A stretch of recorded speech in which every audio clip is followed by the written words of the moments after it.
سچ کی برکت شیخ عبد القادر جیلانی۔ آپ کو بچپن ہی سے علم حاصل کرنے کا بے پناہ شوق تھا۔ آپ نے ابتدائی تعلیم تو اپنے قصبے جیلان میں ہی حاصل کی، لیکن دین کی اعلیٰ تعلیم حاصل کرنے کے لیے بغداد جانا پڑتا تھا۔ اس زمانے میں گاڑیاں اور موٹر کاریں نہ تھیں، اس لیے لوگ قافلوں کی صورت میں پیدل سفر کرتے تھے۔ چنانچہ آپ کی والدہ نے آپ کو بھی بغداد جانے والے ایک قافلے کے ہمراہ روانہ کر دیا۔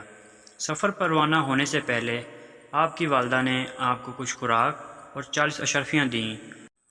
آپ کی والدہ نے یہ اشرفیاں آپ کی قمیض کی تہہ میں سی دیں تاکہ محفوظ رہیں، اور چلتے وقت آپ کو خاص طور پر یہ نصیحت کی کہ بیٹا ہمیشہ سچ بولنا اور جھوٹ کے قریب نہ جانا۔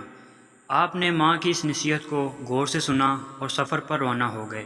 قافلے کے لوگ ڈرتے ڈرتے سفر پر روانہ ہوئے۔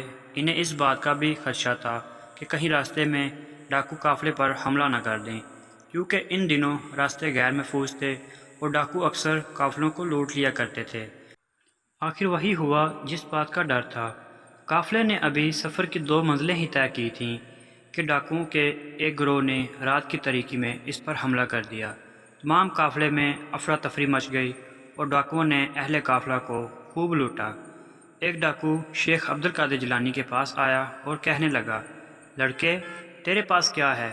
آپ نے جواب دیا، میرے پاس 40 اشرفیاں ہیں جو میری قمیض کی تہہ میں سلی ہوئی ہیں۔ ڈاکو نے آپ کی اس بات کو مذاق سمجھا اور ہنستا ہوا آگے گزر گیا۔ اتنے میں ایک اور ڈاکو آپ کے پاس آیا اور وہی سوال کیا۔ آپ نے پھر وہی جواب دیا۔ وہ ڈاکو یہ جواب سن کر حیران ہوا اور آپ کو پکڑ کر اپنے سردار کے پاس لے گیا۔ ڈاکو کے سردار نے تعجب سے آپ کو دیکھا اور پوچھا، لڑکے سچ مجھ بتا تیرے پاس کیا ہے؟ آپ نے وہی بات دہرائی۔ آپ کی یہ بات سن کر سردار کی حیرت کی انتہا نہ رہی۔ آپ نے اپنی قمیض کی تہہ کو کھولا تو پوری 40 اشرفیاں زمین پر گر پڑیں۔ اشرفیاں دیکھ کر سردار کی آنکھیں حیرت سے کھلی کی کھلی رہ گئیں۔ اس نے آپ سے مخاطب ہو کر کہا، لڑکے تو نے سچ بول کر اپنا راز کیوں فاش کر دیا، حالانکہ تو آسانی سے اپنی اشرفیاں بچا سکتا تھا؟ آپ نے جواب دیا، میری ماں نے مجھے نصیحت کی تھی کہ بیٹا ہمیشہ سچ بولنا۔ میں نے اپنی ماں کی نصیحت پر عمل کیا ہے۔